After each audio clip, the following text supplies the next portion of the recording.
Welcome to the Nerd Party. Let the filibustering begin. Welcome to Nerd Party.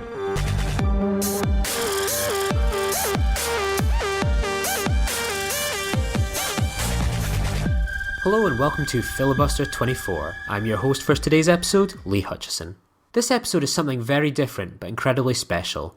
I'm joined by Andrew Perez from Los Angeles, the star of Louis Theroux's My Scientology movie. Andrew has the unique position of being an actor cast in a documentary to portray the head of Scientology, David Miscavige. For those who have seen the movie, those scenes and that portrayal have left the impression of a brilliant young actor. I reached out to Andrew after I watched the movie and he came on board to talk to me about working on this unique project, what it's like to work with the British icon Louis Theroux, a film he wrote and produced himself, Bastards El Diablos, and what exciting projects he has coming up. While My Scientology is obviously a documentary on the church, this interview is focused on the making of the movie and not on the church in any way. So enjoy this conversation with me and Andrew Perez, and I'll speak to you on the other side. I'm telling you what you've been doing with your life! Don't look away! He's got it. He's got it. This is David Miscavige right here. Where were you getting that from? I tap into anger very easily, and righteousness. Yeah, that's exactly what it is. It's righteous anger. That was like being there. I'm joined today by Los Angeles-based actor, producer and writer Andrew Perez. Andrew recently starred, wrote and produced Bastards El Diablos, the story of two half-brothers as they tour Colombia to spread their father's ashes and connect with family and each other. Bastards El Diablos has screened at the Los Angeles Film Festival and in competition at other festivals in America. Bastards El Diablos has been receiving great reviews and high praise from critics. And this year, Andrew Perez unforgettably appeared in the highest-grossing documentary in 2016 in the UK, Louis Theroux's My Scientology movie. Andrew was cast as David Miscavige, the reclusive head of Scientology, and has left viewers in the UK in awe of his performance. So thank you so much for joining me tonight, Andrew. I really appreciate it. Thank you. Thank you for inviting me. Yeah, it's a total pleasure. I remember seeing you on screen for the first time and thinking, this seems like such an interesting story. And then I was watching it a few weeks ago again on Amazon, and I thought, I need to talk to this guy, find out what it was like to be involved in such a project. Yeah, it was fascinating.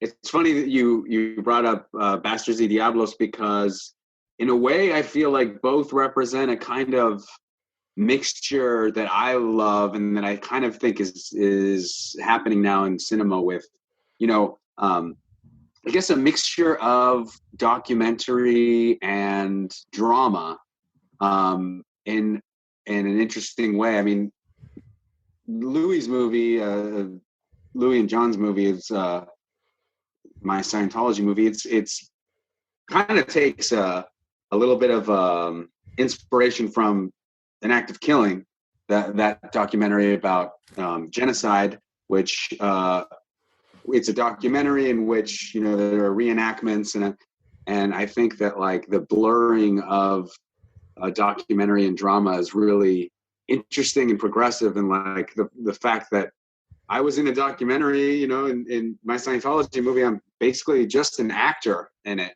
and I think that's kind of rare. And in Bastards y Diablos, it's a drama, but we were inspired by John Cassavetes, who used a lot of non-actors, and we did this. It's a road trip movie throughout South America, and you see this Colombian family and these brothers who get in touch with their roots and really see the country.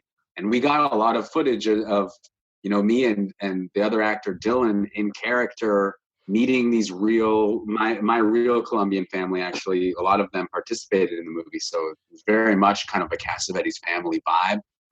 But you see these moments that weren't in the script too, and that end up in the movie, of just us getting lost in Colombia and these various things that happened. Like we got into an obstacle course at this like orphanage, and we were never expecting to do that. It ended up being like a beautiful part of the movie in which you kind of see the competition between the brothers.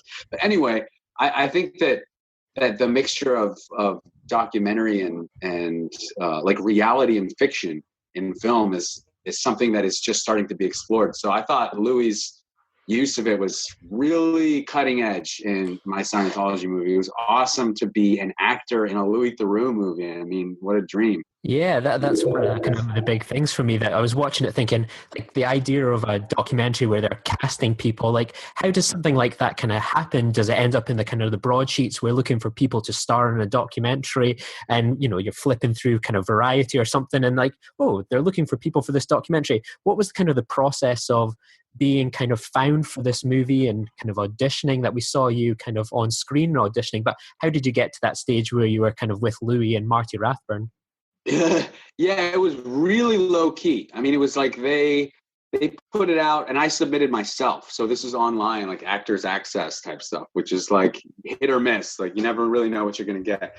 It said something about the BBC, and it said something about Scientology, and it said something about reenactments. But to be honest, I really don't think I think it was an experiment for them at the time.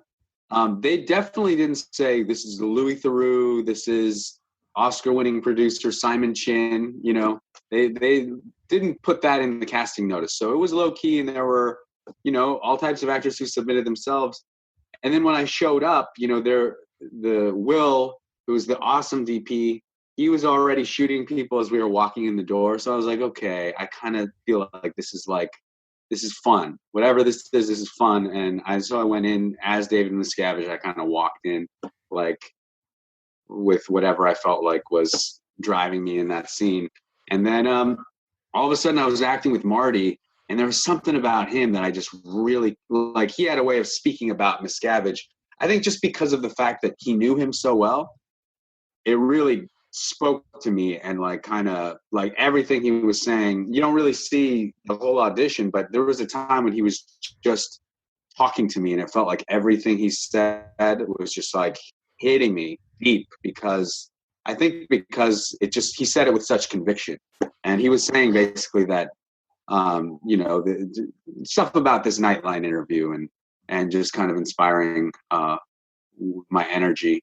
But Louis was acting with me, and I didn't really know. Louis seemed familiar, but I couldn't place him. So I wasn't like, I hadn't seen Weird Weekends or anything, or any of his work. I think I had seen the Westboro Baptist Church, but I didn't put two and two together in that moment. So thank God, because I'm glad that I wasn't fully aware, because it would have gotten my way, you know? Yeah, like it's one of the most amazing scenes in the film. Just like this audition process, you see them going through a lot of David Miscaviges, and then you appear on the scene, and it just seems like straight away you and Marty just click, and it's just the surrealist moment where you're kind of just having a normal kind of audition. You're just chatting away, doing the Nightline script, and then he goes, "I want you to get right in my face." You just, like, it doesn't seem there's almost any hesitancy. You're just straight up in his face, and you just see his face just light up. He can't believe it. I caught it this morning when I rewatched again. Like, Louis' face, as soon as he sees this as well, he just moves from being at the side of the room, and he's right there just watching up close. It seems like a real moment where they thought, that's it, we found our David Miscavige. Awesome. Yeah, it was. I remember that well. I remember that morning. There was a lot going on. Like I remember that audition because I had like a bad audition like a couple days before where I wasn't prepared. So I remember having kind of a chip on my shoulder. And just going like, I don't know what this BBC like Scientology audition is, but I'm gonna like throw myself at it and not be unprepared. So I'm glad that I had a bad audition 2 days before. So how do you prepare for a role like that? You were saying that you've got to be prepared for it. How do you kind of audition for a role where you're thinking it's going to be a documentary, but it's reenactments about Scientology? How much did you kind of know going in, and how did you kind of prepare for it?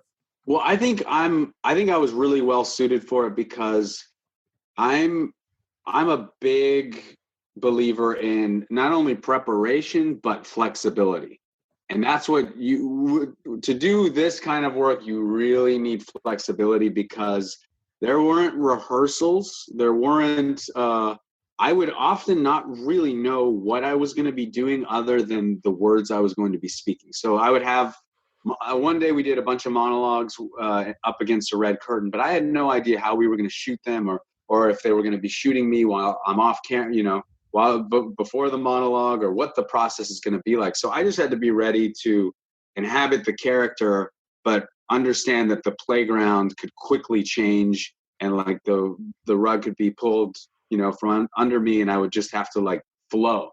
And I think that I just saw it as a playground where I'm collaborating with these people, and they're half of it was like a workshop with Marty and Louie. You don't really see a lot of that. There was a black box theater type of thing where there were multiple Miscaviges and multiple Tom Cruises, and we were continuing to kind of explore. We did some great little scenes, but and Louis wanted to use some of it. John, the director, was really wanted to use this monologue in which Miscavige talks about dropping about LRH dying, but it just didn't really fit into the finished product. But it just took a lot of flexibility. But one thing I did work on is I met with this great voice coach, Adele Cabot, and they paid through John and the BBC and Simon. They paid her to meet with me and work on the voice of Miscavige. So it was about finding where his voice resonates from. We looked at footage and his sort of Philly accent and just working on it from that perspective. And it's like a biopics kind of training. So I did a lot of that work. I put a lot into it from a preparation standpoint, but I was always conscious of just being flexible, because who knows what's going to happen, like we ended up on the side of a road, like arguing with these, with Catherine Frazier and outside of the Gold Base. And, you never really know where a documentary like this is going to take you. So I just tried to stay present and be open.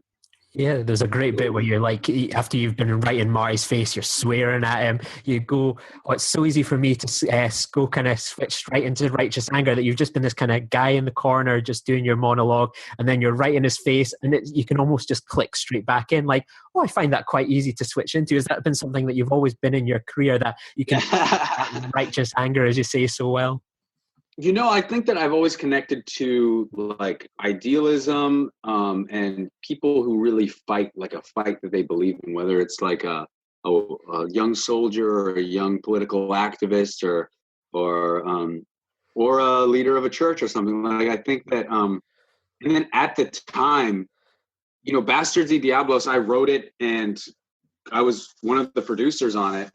And it was like my baby. And I was in post-production, a brutal post-production. It's a great movie, and it ended up being something I'm really proud of. But post-production was my first feature as a writer, producer, actor, and it was I just didn't realize how difficult it was to make a movie, and what post-production would be like. I made this with my super talented friends, and they're artists and amazing artists, but none of us were businessmen, and none of us really knew exactly what we were getting into. And we took 6 people down to Colombia for 35 days with like credit cards. We didn't sign a bunch of contracts, and there was no creative hierarchy. So the reason I say that is because post-production, I was really, at various points very angry and frustrated, and my expectations were going up and down and up and down, and these friendships were really strained, and it's all better now. I mean, it's all been beautiful since the festival run and everything, but at the time of the audition and making Miscavige, it was kind of the perfect outlet for me, because I kind of played Miscavige as a man who will do anything to protect his like father's story in a way. That's how I felt about Bastards y Diablos. I felt like he had to be the bulldog, because he cared so much about carrying Scientology into a new era, which is what they had to do with the tax exemption status. And I think that people rise up to fulfill their role and based out of necessity, and I think that Miscavige rose up because that's what Scientology needed at that moment, and to survive. And so his passion and his conviction and his determination were all something that I completely related to. And then when you look at anger or things like that, I mean, I was angry, I feel like, you can't act an emotion that you don't own.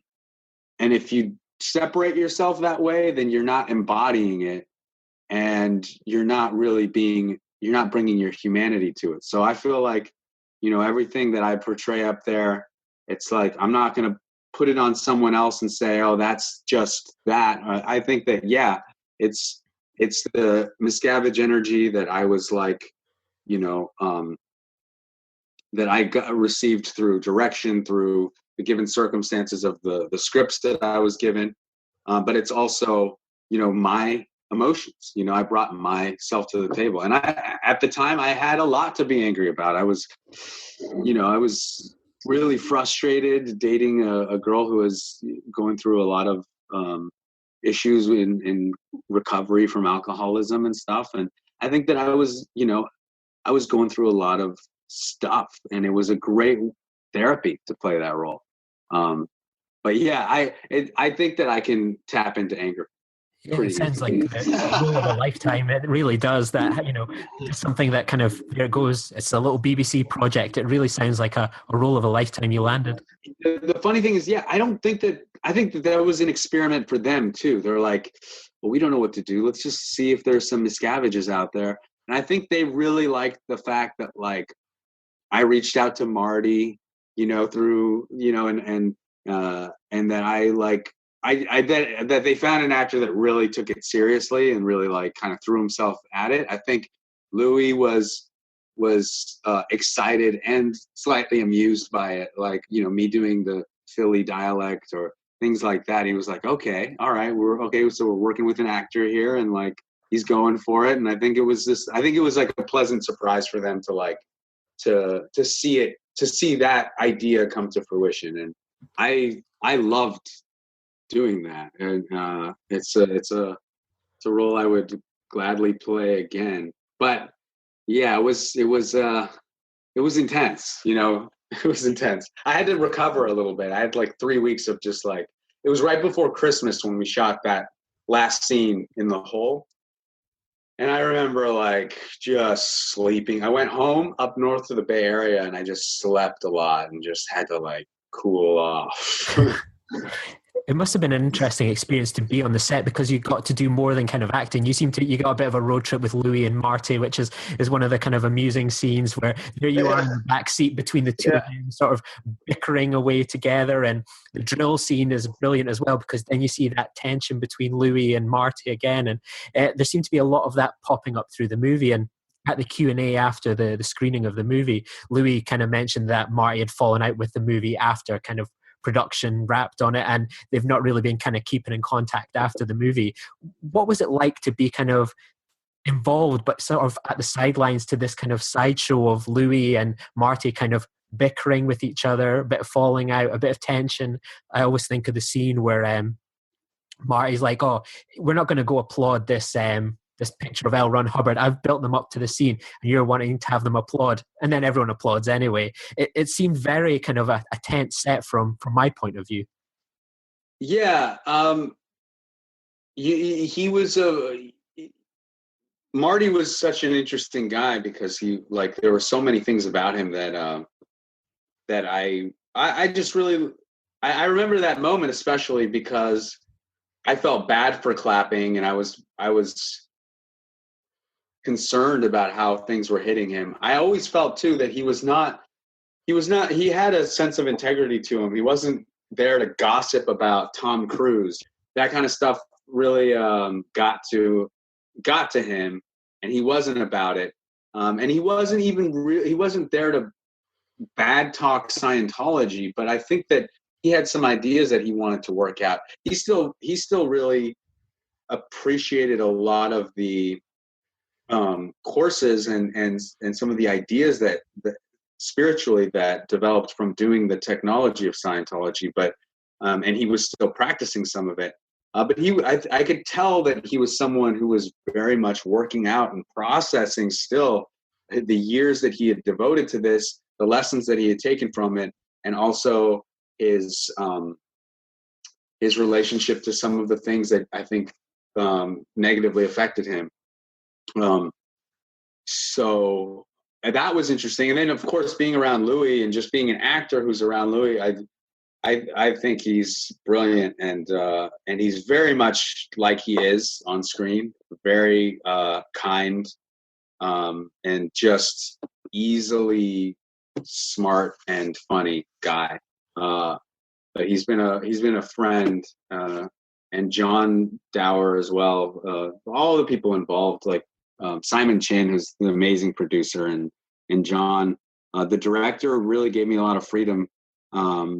And was just made the experience awesome. But the sideshow of, Louis and Marty, it's like True Detective season 3 or something. I'd pay to see that.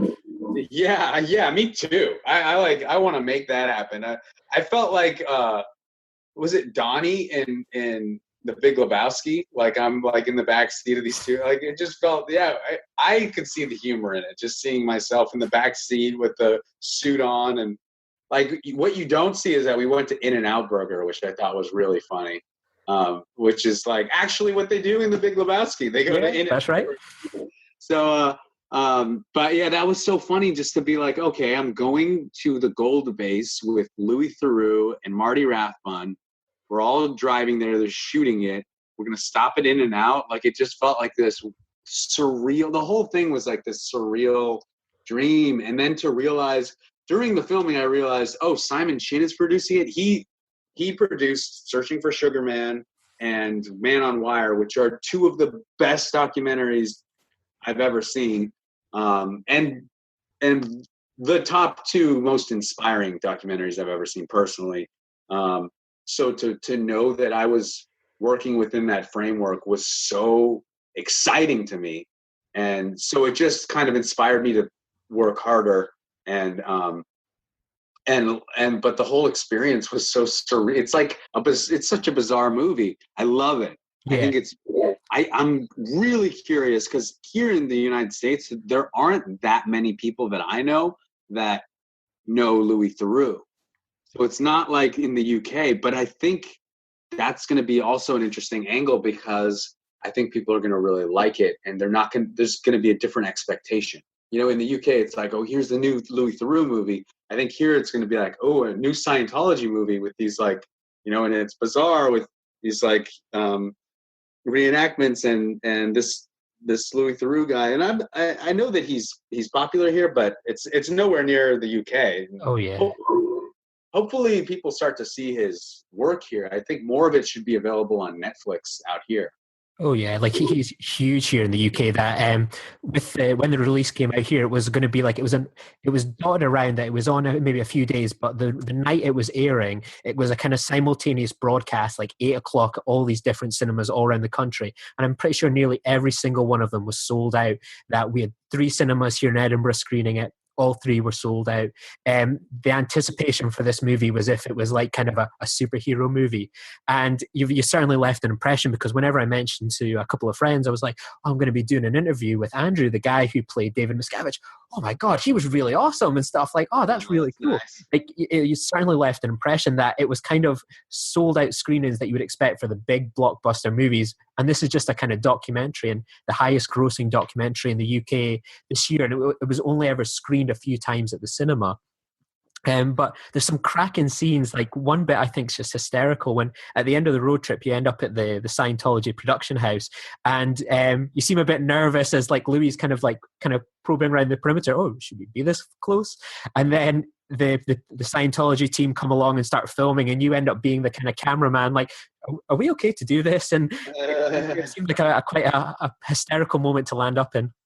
Yeah, well, Louis and I don't even know what we were doing there, but like, I think we were doing a recce is what they call it, like reconnaissance or I think they were thinking about doing reenactments near the gold base, which that's that. I'm glad we didn't do that.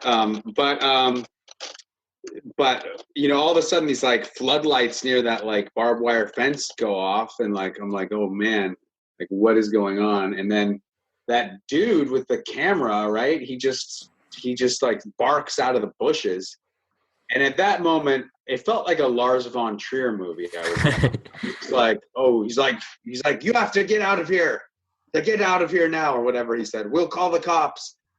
And I was just, and I laugh when I see it, because I can tell I'm nervous, because I'm like, is it okay to leave? Are we allowed to leave? Is what I asked Louis. I didn't know that I was being recorded in terms of audio at that moment. But I think that's a hilarious question, because my logic at the time was like, if someone calls the cops on you, are you allowed to leave? Like, or do you have to stay and wait to be arrested? But I didn't want to start any trouble with anyone, and this whole thing, I'm not any kind of, I just decided early on in this acting thing that I was going to be an actor and not a personality and not an activist. But I want to do good through my work. And so I've never been trying to say do anything outside of my work, so like I don't want to piss anyone off. I wasn't trying to do that. I kind of wanted to get out of there and focus on just playing the role. But it was an experience, and I definitely did record it, because it was fascinating to see. I mean, what a crazy scene between Catherine and Louis. And it's just bonkers, the whole thing. It must have given you flashbacks to the Bastards El Diablos that when you were talking about it earlier. It sounded like a real DIY project, kind of going out there, shooting footage. Oh, yeah. On the shy. So, as you were saying, there seems to be a lot of parallels between your two big appearances so far. And once again, you've kind of ended up being the DIY cameraman again.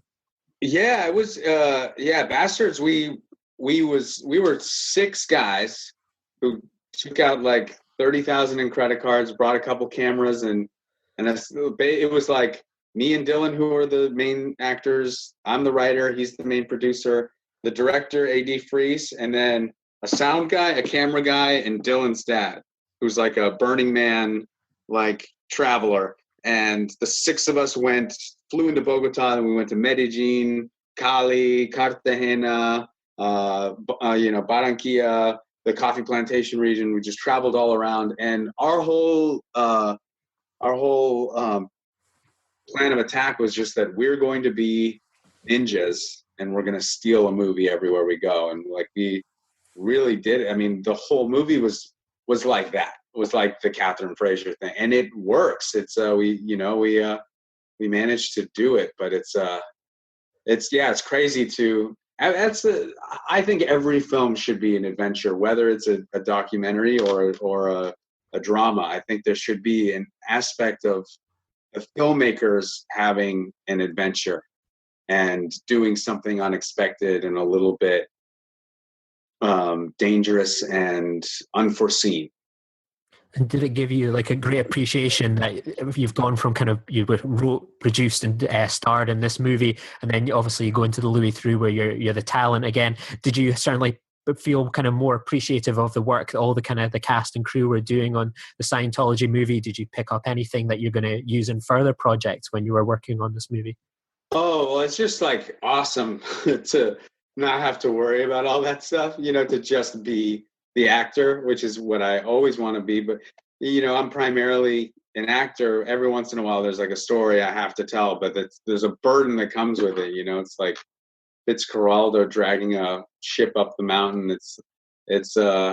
I'm happy when I can be in the hands of people like Simon Chinn and Vanessa Tovell and John Dower and Louis Theroux, and I can just do my role and just focus on my voice and my lines and like my gestures, and those are the things that are dominating my mind. But yeah, I mean what would I have picked up? I don't know. I just think like I loved John Dower's like flexibility. I think that I wish that he wanted to do drama. I know that he doesn't. He's a really good documentarian, but I also think he's a really good director. Like, I think more drama film directors should have his level of flexibility, his eye for comedy, and his like kind of hands-off approach to the actor. Like, I was allowed to do so much. I was allowed to be as free as I wanted to be, and he wasn't. He never made me feel like inhibited, or he was just like saying yes to me. And he would, we talked, and we would meet for dinner, and I would say, I told him I felt like I wanted to do a performance that Scientology would approve of, and that Miscavige, and I really did. I don't know what shows up there in terms of that, but like my intention was like, I'm gonna play this guy. I'm not gonna. I want to do it justice, and I like, you don't see everything that I did, but I really tried to bring myself to it and play it to the top of my intelligence, and I said that I'm David Miscavige, is not in the movie, but I want to be, it's my job and my duty to be his advocate here, because it's very easy for this to be seen as anti-Scientology, or there's no one else that's like really gonna go to bat for him in this thing. But then you end up doing the whole scene, and it's it's all about what's ends up being shown. But I don't know. I mean, I weirdly, I identify with every scene that we did, and like I probably interpret it differently than most people. Yeah, like the scene that left probably the biggest impressions on kind of viewers here in the UK, that's made you a memorable name to people, was the scene at the end, and the whole where you just, as I say, Marty goes, when David Miscavige, it just comes out like a flood. Boy, did it come out like a flood with you, when you've got all these Scientologists here in this room, the actors, and you just go through them all one by one, just hurling all the profanities under the sun, smashing some things, kicking things over. And it's just brilliant when you see like Marty's face when he's looking at you. It's like the cat's got the cream. He just can't believe what he's seeing here. It feels like he's just seen a flashback to the past, and he seems practically giddy by your performance. What was the kind of, you were saying that, did you kind of get hands-off treatment to how you approached that scene? What was it like to even be as an actor going, we just want you to go through there and just go through them all, just as if you were kind of batting them away one by one? Well, he wrote that scene. Marty wrote that scene. It was like a 5-page rant, pretty much. And then what they show actually in the movie is a lot of my kind of improvisation within that.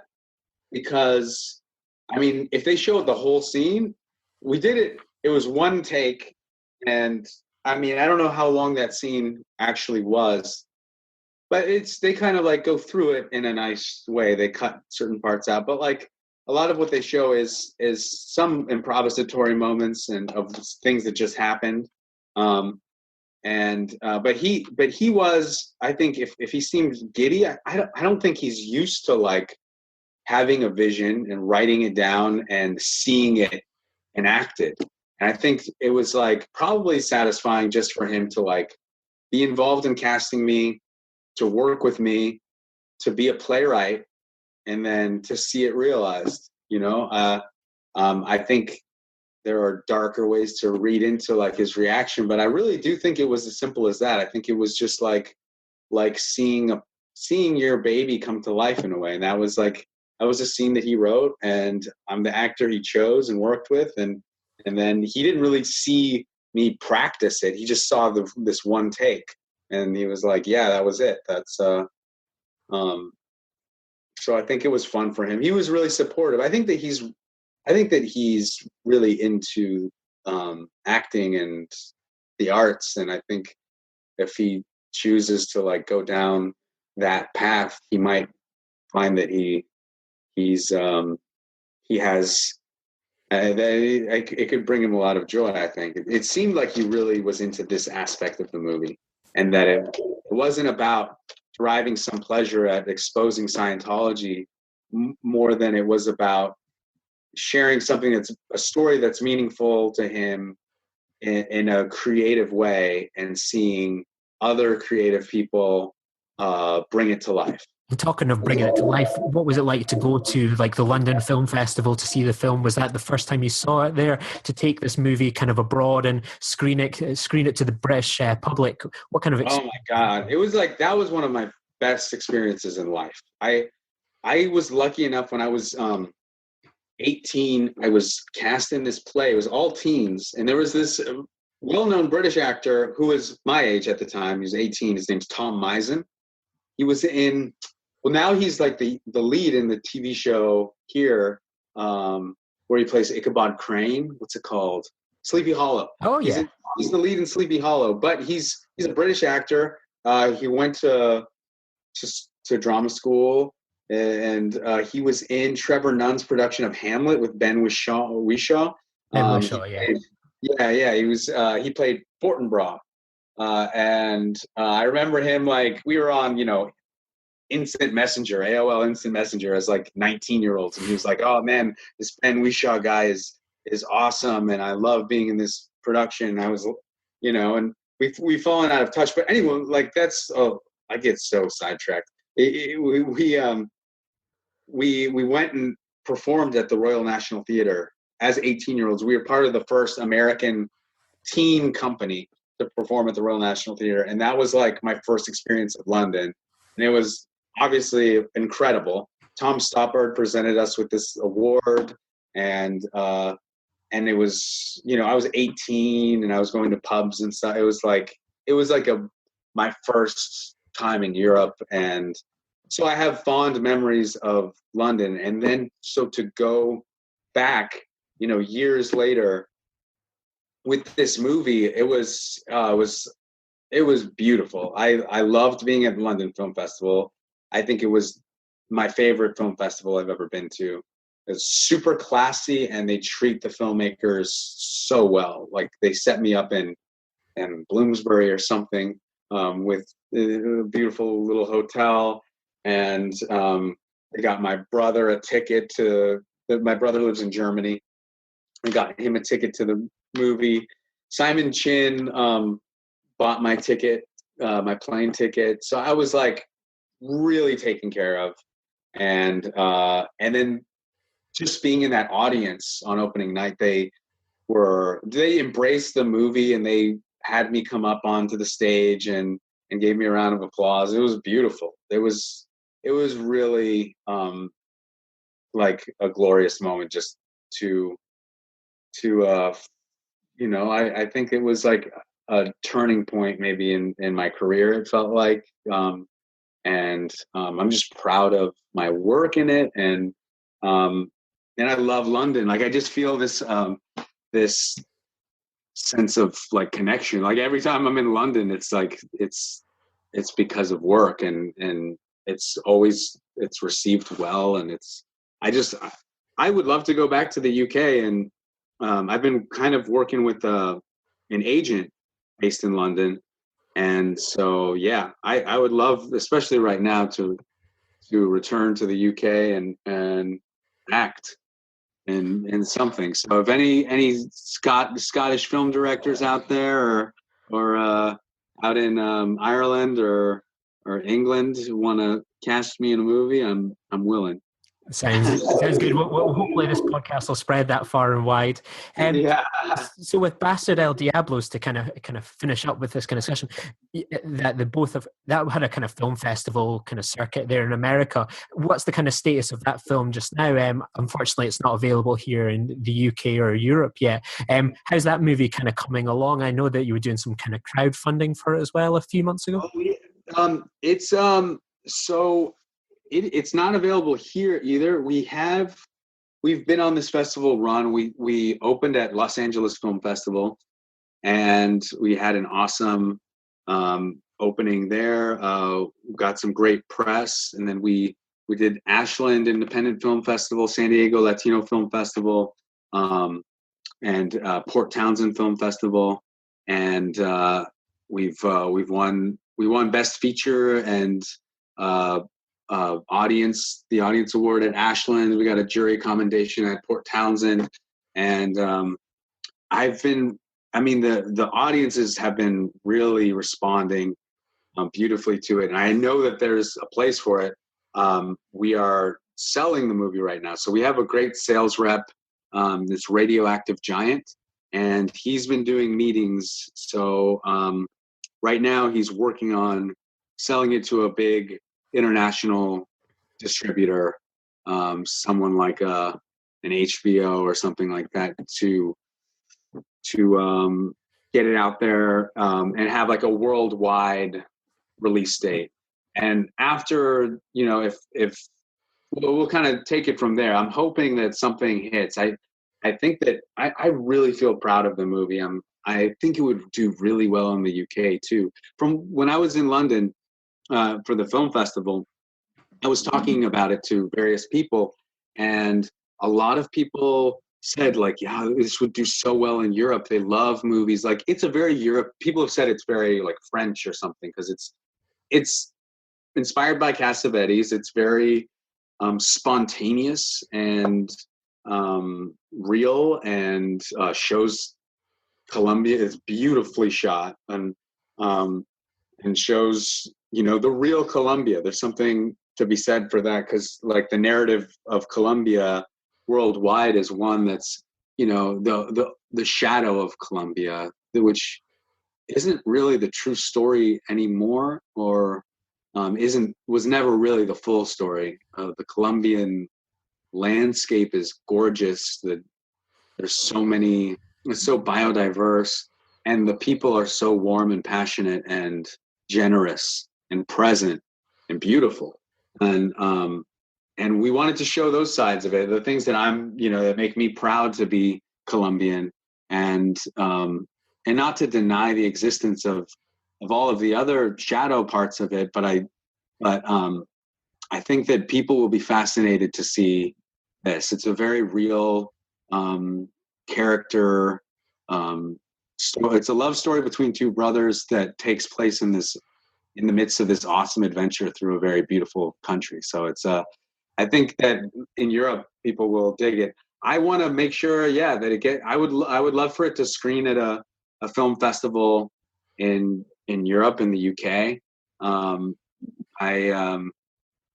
So I want to definitely get it out there. I would love for Altitude Films to take a look at it. I know that they distributed my Scientology movie. Mm-hmm.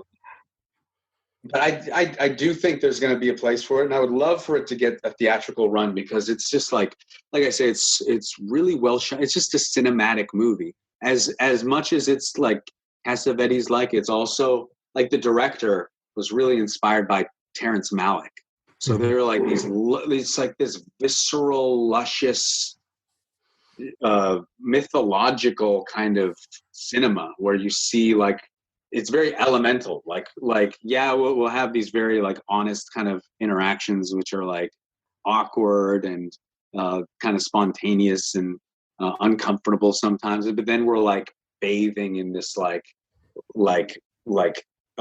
mud lava in a mud volcano, and it's just like you feel it, you hear it, and the score. We got this score from Louis Febre. Yeah, the guy who did the Smallville, I believe, didn't he? Yeah, he was the Smallville composer. He did our score for free, because we showed him the movie, and he was really touched by it. He was crying at the end of it. He said, "I'll do it for." He knew, we're like 6 dudes who had no budget, and he was like, "I'll do it for free." But he even gave us half of the publishing rights, which no one does. Because he's just like, he was like our saint, and he was busy doing TV work at the time when we got into LA Film Fest, and we only had like 2 months to get everything ready, and there was no score still. And he was like, okay, so he worked double time just to do it for us. So shout out to Louis Fabre, who is just like an extremely kind guy. I vow to like one day be that guy and help someone, you know, a younger artist who's coming up and you know, needs a little boost. Absolutely. Like, I'm really looking forward to seeing this movie someday eventually. As I say, it's the scene at the beginning in the trailer where you see the motorbike going through the trees and then coming out on this beautiful shore. That one take that, as you say, is very Terrence Malick-like. And, I think it would definitely go down well in Europe. It really appeals to that aesthetic. Yeah. That actor who plays the father as a young man, his name is Sebastian Slava. He's actually, we didn't cast him until we showed up in Colombia. We didn't know who was going to play that role. And he's just so perfect. He's this iconic kind of James Dean-like Colombian actor. His father was Colombia's greatest bullfighter. There's statues of his father up around Colombia. He showed me pictures of his father with Hemingway and with Picasso. Picasso gave his dad a painting. And so his dad was this, like an iconic figure himself. And he had his own father story that he's developing into a movie. But he just naturally kind of vibed with us. And, you know, we got lucky and somehow crossed paths with him like day 3 of our trip. And he gave a great performance. So I'm excited to share with everyone. Awesome. He's going to be in Narcos next. I think he's in the next season of Narcos, and he's in a Colombian TV series called La Niña about this paramilitary girl, and he's like the romantic lead. And that's on Netflix, at least in the US and in South America. I don't know if it's on Netflix. Yeah, I don't know what Latino Netflix you have. We've got Nacros. We've definitely got that, but I'm not too sure the other one. But hopefully, maybe the kind of publicity from that will be good for Bastards El Diablo. Yeah. Before we kind of wrap up, I've got some questions from some of our listeners that, you know, as soon as I told them about you, they had a few questions. One of them you kind of touched upon already, but I say just a few quick questions to kind of wrap things up. So Gail asked, when playing Miscavige and terrorizing individuals, did you get a sense of how that could feel attractive to someone? Ooh, how that could feel attractive to like sexually attractive? Well, to kind of that attractive in the respect of like, you know, being David Miscavige, having that power to terrorize individuals, to have that power, and they're not going to say anything back to you. That kind of power that money can't buy. Ooh, I'll say what's attractive is to be able to have that freedom of expression, to be able to just like get everything off your chest instead of like swallowing it. That's attractive, but you know, it never feels, to me, it never, at the end of the day, it never feels that great when you have to get nasty, when you feel like you have to get nasty.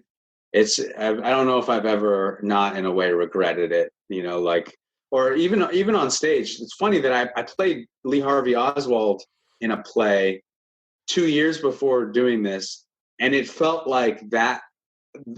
Looking back, I feel like the reason I played that role in that play was to get me ready for Miscavige. It feels like the precursor to it, and there were a lot of like, you know, it was a play in which I was being interrogated, and it was just mostly a two-hander. The guy, like, you know, me and the guy were butting heads a lot. I mean, on stage, but also off stage, he was having a lot of trouble with his lines. And, you know, my job as Lee Harvey Oswald is not to like help him, you know? So I would sometimes, if he had forgot a line or something, I would make it even harder for him. I wasn't going to feed him his line, you know what I mean? So things, and it was supposed to be nasty, but it felt nasty in a real way, which, you know, you can easily take home with you and just feel like, like heavy, you know, like when you play roles and they infect you through osmosis, just having these relationships with people and being mean, or, you know, having to put someone in their place. Like it's kind of a heavy thing to take home, and you kind of have to cleanse yourself after. But yeah, I don't think it would be attractive I do feel like some people are attracted to that, to seeing me like that, because I'm kind of more of a easygoing guy in real life. So I think they like seeing me like assertive and take charge of a situation. But I think that, I don't know. I'll shut up. Ross asked, this is one you kind of touched upon a bit earlier. How difficult was it after the shoot to get back into your own headspace? It was difficult. It was difficult. I think I really like, I don't even think the movie shows, and it wasn't about me, but like, I don't think it doesn't show how much I put into it, and how, like, even the voice stuff, like, I really worked on the David Miscavige. Like, I could still kind of go into like the David Miscavige voice, like Scientology, and that barely showed up. I remember watching the movie and I was like, oh, you barely even get that. But there were certain monologues I did where it was like really present, and then the whole thing, it was so emotional in that whole scene. I think I went more into my own voice, because I was like way off on this thing, right? Like on one. But anyway, it was probably the hardest role ever for me to like just let go of. I think I was sad for 3 weeks. I just felt heavy and I needed to sleep a lot. And it was also like, I think I got a lot of real stuff off my chest. I think that I had a tough year, and it was like, I'm so grateful that I got to play this role in something that so many people will see. And then I got to really put a lot of what I was going through funneled into a character, like it and release it. So I'm grateful, like, now, but like back then, and man, it was just heavy. It was heavy, but I was really happy that I got to do it. Yeah, this ties into Lisa's question. Was it difficult to convey the views of Miscavige as your own? To what? Was it difficult to kind of convey David Miscavige's views and opinions as your own, kind of taking control of how he talks to people? And was that a difficult to transition from Andrew to David in terms of how you conduct yourself and talk to people? No, not at that time. No, I think that I just had a general sense of, I had a strong intuition about everything, and I felt like sometimes as an artist, you just feel like you're on a path and like, the way, and I just was sprinting full on. So, I wouldn't say it was difficult. I think I was just enthralled, and I was kind of zoning. So it wasn't difficult. It was, I think I felt a lot of insight and clarity about myself as an artist at that time, and was really focused. So, no, it was fun. Yeah. And our final question is from Jamie. Where do you go after playing a global leader? Where do I go? What kind of roles are ever going to top that?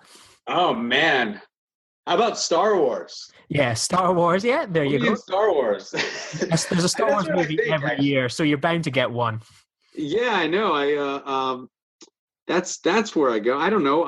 I'm curious. I feel like my hunch is like something like Star Wars, like something out there like that, or a horror movie. Actually, this is something I didn't tell you, like what I've been doing the past few months, but the director of Saw 2, 3, and 4 he's a great director named Darren Lynn Bousman. Oh yeah, he did X-Files, didn't he? Or am I mistaking him? I don't know. He did Repo, the Genetic Opera. He's done a lot of films. He's Abattoir opens in like 4 days. It's not really a horror movie. It looks like a noir. Mm-hmm. but he's made a lot of horror films, but his real passion has been making immersive theater. So the last few months, I've been a part of his immersive theater project, which is like $1 million. Like they renovated this warehouse in Boyle Heights in East LA.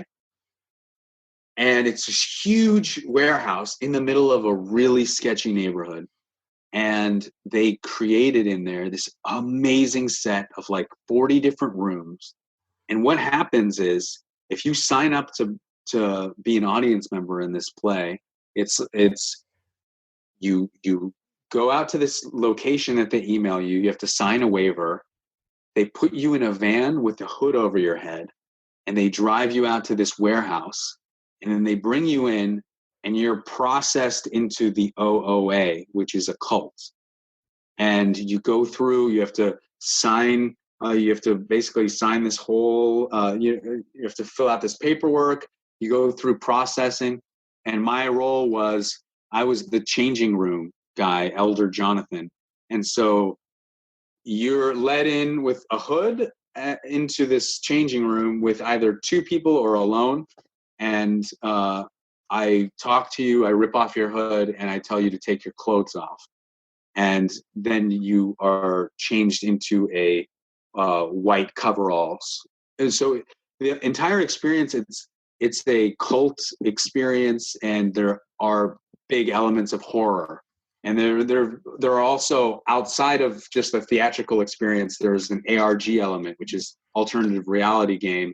And so it kind of mixes ARG with immersive theater, horror, and haunted house type of thing in one, you know? So like the ARG elements, there's a lot of periscopes. And anyway, it was this like ever expanding universe. And this, like, we would do 5 shows a night for months, and it just ended. But I believe there's going to be a movie about it soon. And then there's going to be another theater, and like a sequel, which is going to take place in a hotel called Lust. And so that's been awesome. So I've been thinking, once I got into that, I was like, here I am doing a cult play, horror. And then I started to feel like, you know what, I could see people seeing me in my Scientology movie and casting me in horror or something like that, which I'm down for anything. I think that there's a lot of room for, I think there's a lot of good horror stuff out there, and there's definitely room for more artsy horror. I saw a really good Belgian horror film a few years ago called, what was it called? It was called, I forget. It was very Lynchian and like Misery. Uh-huh. Yeah. Well, thank you so much for coming on today, Andrew. It's been a total pleasure to talk to you and learn about what it was like to be behind the scenes in one of like the biggest movies in the UK this year. So if people wanted to get in contact with you, see something that you're going to be in, kind of keep up to date with what's going on with Bastards, where can people kind of find all these things on the internet? Yeah, on Twitter, I am at Andrew Perez 3D, and also on Instagram. So I'm at Andrew Perez 3D on Twitter and Instagram. You can and there I'll update everything. I know that Bastards y Diablos will come out this year at some point. We'll have distribution, so I really want to make sure everyone finds out about that. And I would love for anyone who's a fan of this movie to see Bastards. It's a very different performance from me, but I think also there's some similarities in the sense that it mixes drama and documentary. It feels like you never really know what's real. It has that bizarre, a little bit of that beautiful mixture to it. So. Awesome. Yeah. Thank you. Thanks again for coming on the show. It's been a real pleasure to have you on. And as I say, people can find Louis Theroux's My Scientology movie. It's on Amazon Prime here in the UK. It's already out on DVD. Yeah, it's out on DVD here just in time for Christmas. So I'm sure most people are going to get that under their stockings this year. So yeah, I'm sure you'll be popping up in everyone's homes over the next few nights and months. Oh, well, that's awesome. And and thank you so much for having me. It's been awesome to connect. I really want to be back out there in the UK just, I mean, I know there's a lot of excitement about this movie, and I always love being out there. I've never been to Scotland, so We've got a great film festival, the Edinburgh Film Festival, one of the oldest and greatest film festivals in the world. So if any of your films are ever so lucky to come, give us a shout and we'll go for a few beers and some haggis. Awesome. No worries. Thank you so much, Andrew. Thank you. God. That was a command performance. We're done. That was just a command performance. Everyone all right? But he was on a roll. Yeah. I just sat back and watched because it was as if he was channeling that guy. That's what it was. And you can see it becomes an overwhelm and you're like, whoa. Thank you once again for listening, and to Andrew for coming on board for today's episode. It was a real pleasure to talk with him, and hopefully you've enjoyed it too. Now, Christmas shopping is here, so why not treat that special someone in your life with a subscription to lootcrate.com and use the promo code TheNerdParty to get a discount on a subscription. With amazing gifts like Pop Funkos, t-shirts, trinkets and unique gifts, it really is the perfect treat for any nerd. And check out our friends Nerds and Beyond, the non-clickbait nerd and geek site that's got all the up-to-date news, and with Star Wars Rogue One on the horizon, it's going to be a great place for all coverage. And thank you to all of you for making this possible. It was a real pleasure for me to talk with Andrew today. Even more so special knowing that I can share it with friends of the show. And it really is so exciting that, you have been leaving such great feedback for the show, getting involved. And if any of you can just take the time to go into iTunes.com and leave a 5-star review or any kind of review. Reviews are really what gets us kind of exposure, gets us up the charts, and can give us that bit of coverage that will really make a difference. So if you've got to the end of this episode, please go into iTunes and leave us a review. Consider it a Christmas present to me. You don't even have to buy me anything now. And if you want to reach out to me and let me know what you thought of this episode, you can find me at Lee_Nostromo. And you can find us on Twitter as well, at Join Nerd Party, Instagram, at The Nerd Party, and you can find us on Facebook, facebook.com/The Nerd Party. So, until next time, I love you. Bye. Join the revolution. Join the Nerd Party. Welcome to Nerd Party.